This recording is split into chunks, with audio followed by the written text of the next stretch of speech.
You know, with all that stuff that's coming in 7.3, you gotta wonder just how is Blizzard gonna miscommunicate things this time?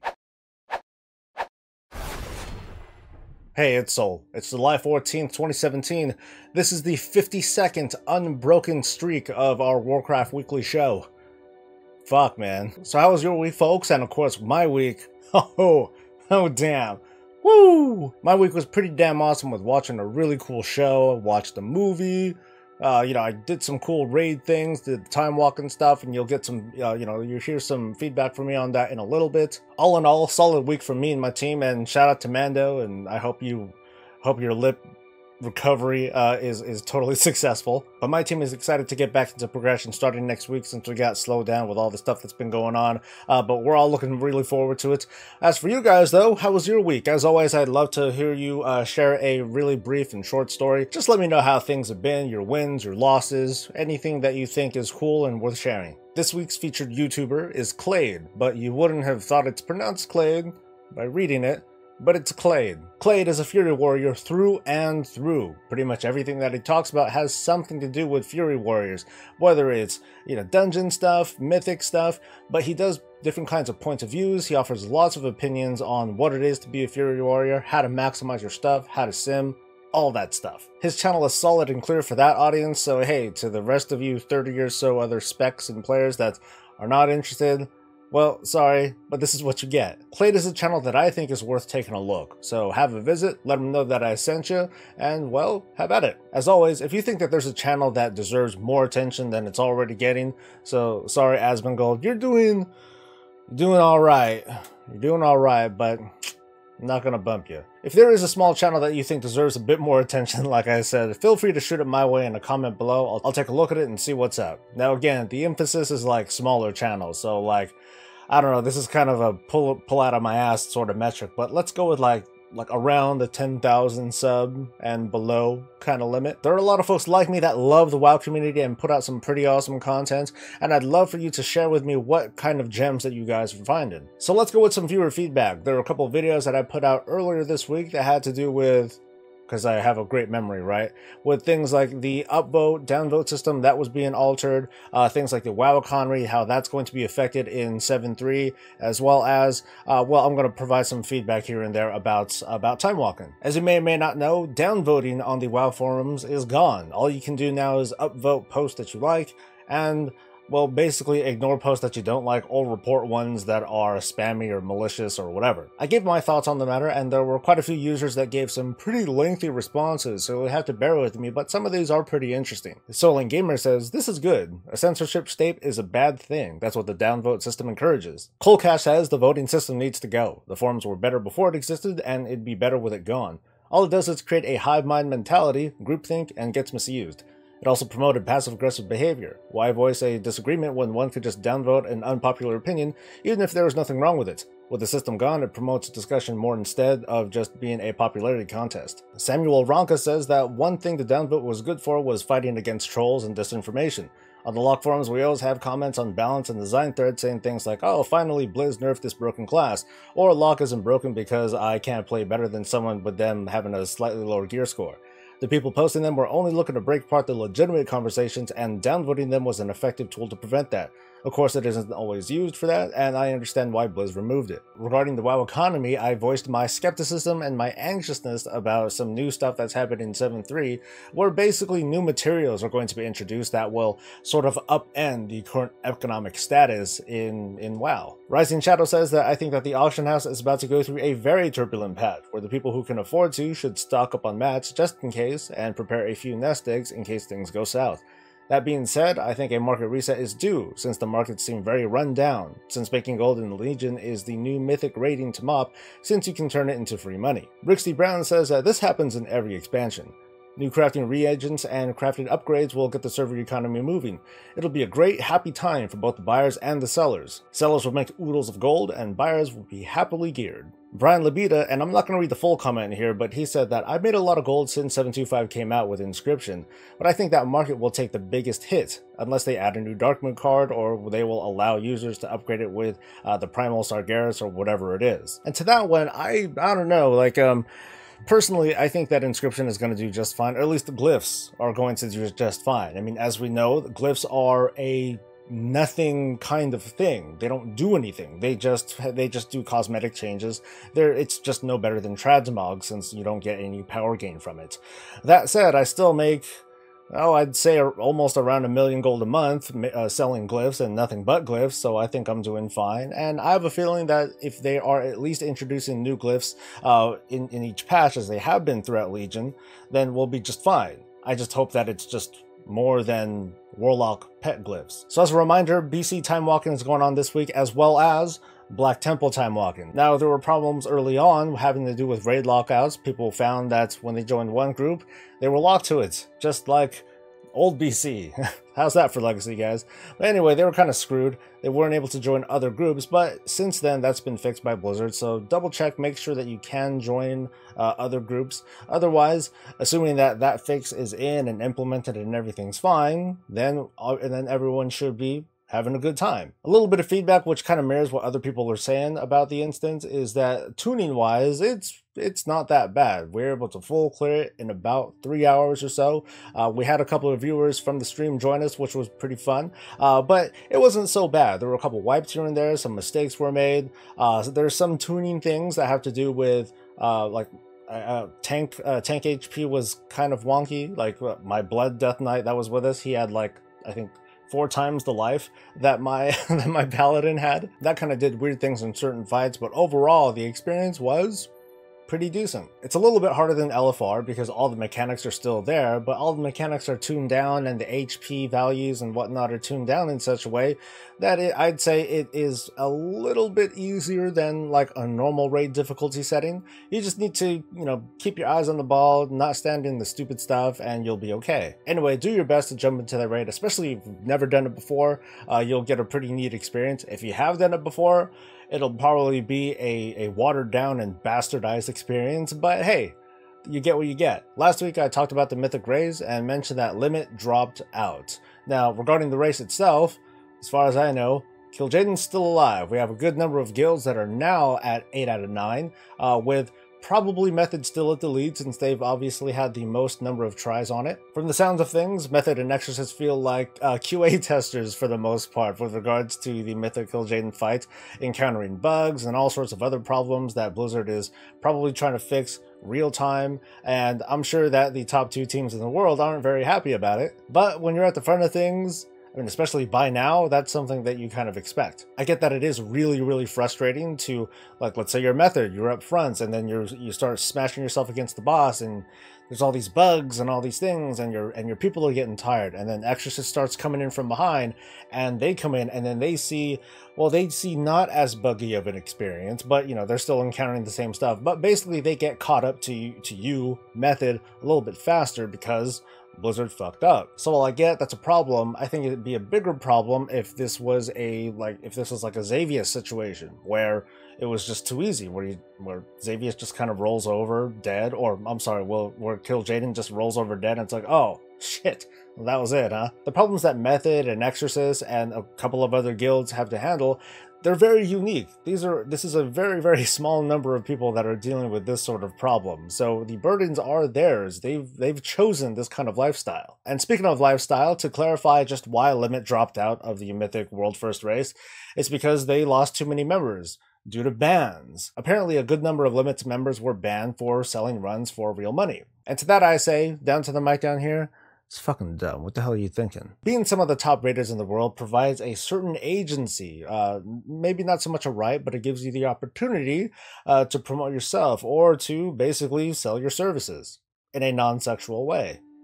Holla. I'm sure it's tempting, very tempting. I mean, there are people at the less than top 100 guild level that happily sell runs for either gold or for real money. And of course, if you're at one of the top rating guilds, you have the opportunity to do some at a bigger premium. Like, don't mess with me, I'm motherfucking Limits. Or something like that, you know? There are arguments going back and forth among the rabble, or among other players about, well, what can Blizzard do in this kind of situation? And one of the topics that came up that sort of stands out for me is that Blizzard should do more to sponsor these people themselves. I mean, these are the people that represent the highest form of PvE, right?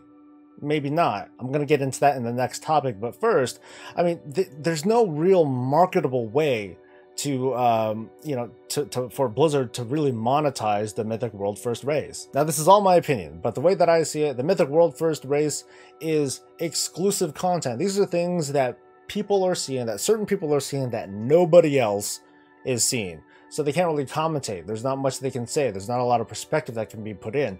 We're just watching people, you know, try to do the same thing and win. As a spectator sport, it's a non-starter because you typically don't want to share the kind of strategies that you're using, the methods that you're using, the add-ons that you're using, and things like that. There's not a lot that we can commentate on. If you think about things like football or NASCAR or things like that, these are all things that we know and understand. So, you know, we see kind of the same things go on. It's just that the way that they go about it, these athletes and you know, professional drivers and what have you, we just see how they handle it.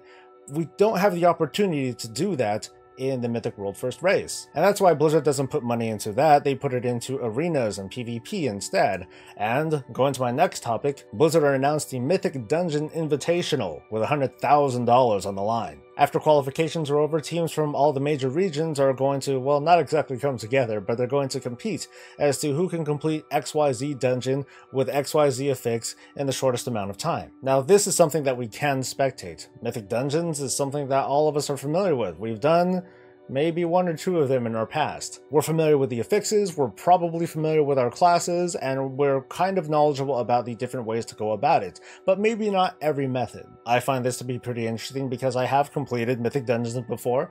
Yeah, I've completed that sort of content, and now I'd like to see how did the best and the best, how do they handle certain things, and how do they handle it on like difficulties that I can't even really begin to understand. Going back to Mythic Raiding, the focus there, it's not really about how do they go about completing this content, it sort of is, but it's more so who does it first. Anyway, I'm pretty excited about the Invitational, not to participate because I don't have the skill for that, but to just observe and watch, and maybe I'll report on it. With all of that said, I still want to acknowledge the top tier raiding guilds that help represent the high-end PvE sort of thing in the World of Warcraft. These are the kinds of players that are really hungry. They want fame, they want notoriety, they want to know that they're the best. And while it's a shame that you can't really monetize just based on that, I could at least acknowledge and respect that. In a bit of not WoW news, but something that's worth reporting, Hearthstone is going to get a feature where users can appear offline, but still, of course, you know, play the game. An appear offline option is something that players of WoW and, well, of every other game that's online,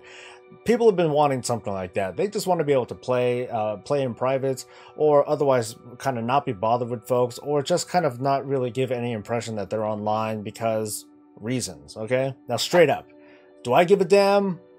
Yeah. The ability to appear offline is a double-edged sword. Now, we're seeing that it's going to happen in Hearthstone.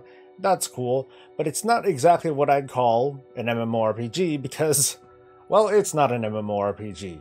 Remember, WoW is a team-based game, or at least certain components of the game are team-based, and more often than not, we want to know that people are around and doing things. As a raid lead, it would irritate me, like let's say there's a scenario where, okay, cool, I got my team ready, I'm missing a couple people, I might be even short. Uh-oh, that sucks.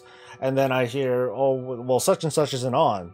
When they actually are online. Maybe they're like farming or diddling themselves, I don't know. So that would kind of irritate me if people were just kind of avoiding stuff because they had other things to do. It's like, well, why don't you just tell me that you didn't want to show up today? And that's the kind of communication that I would have to I'd have to wrangle if an appear offline option were to happen. But that's just with me. That's something that I know that I would have to handle as a raid lead. But at the same time, I can turn that around too, and maybe I'll just be like, you know, I just want to be quiet right now. I don't want to bother. I'm just going to appear offline. But hey, maybe my guildmates, maybe they need me for something, and I won't be available. That kind of sucks for them too. I see the benefits, I see the flaws, especially when it comes to a game where we want to get as many people together to team up and complete content together. But what do you guys think? Let me know in a comment below. And finally, unless you click the button to fast forward here, let's get to some patch stuff. This build introduced more landmass than anything. Now there's going to be a second zone or sub-zone available on Argus. We can start going there, do some of the quests, take a bunch of screenshots.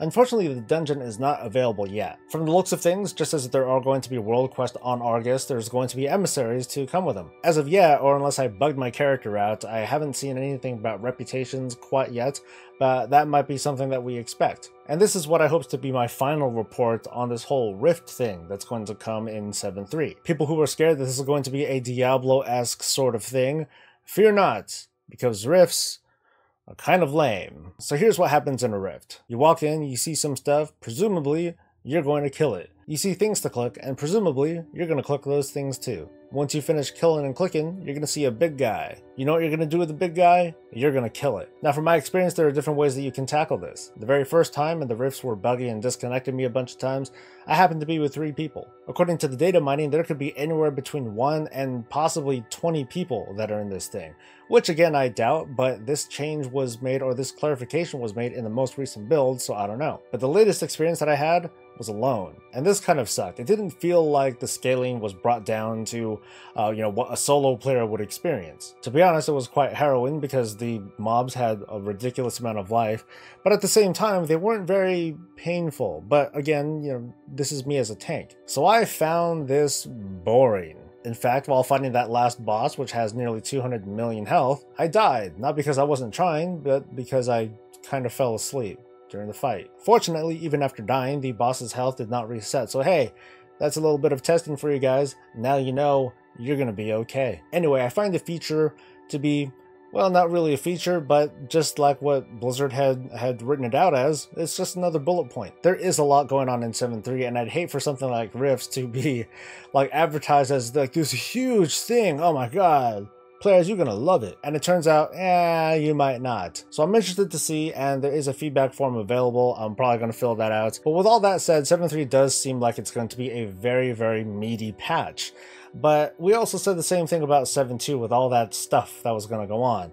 So I want to make sure that Blizzard doesn't make the mistake, or that I don't make that same mistake with my reporting. And I want to ask, so how is this stuff going to be like sectioned off or gated or time gated or what have you? Is it just going to be a long continuous flow where the gating feels more natural, like the Suramar quest line? Or is it going to be like Broken Shore, broken up stuff over the course of a week where it's like, I mean, you can see there are 3 major sections on Argus. Like, what if only 1 section is available, and then you gotta wait for a little while before the next sections are unveiled or released? Now, I can see it being a strong narrative that can prevent us from going from one area to another, be it through like reputation or things like that. But if they stop us by the week, that would kind of suck. Now, we have seen that from the previous build up to now, we were only able to do a certain number of quests, and then when this build came around, we were able to proceed. So the facility is kind of there in order to prevent us from going from one part of the quest line to the next, and obviously we can't fly there. By the way, pro tip, get gliders. They're going to be a thing again. So I'm interested to see what it's going to be. As a kind of word of warning, I really hope that Blizzard is a lot more communicative about just how the scheduling and how that process is going to work, or to just clarify that yes, this is going to be an even flow.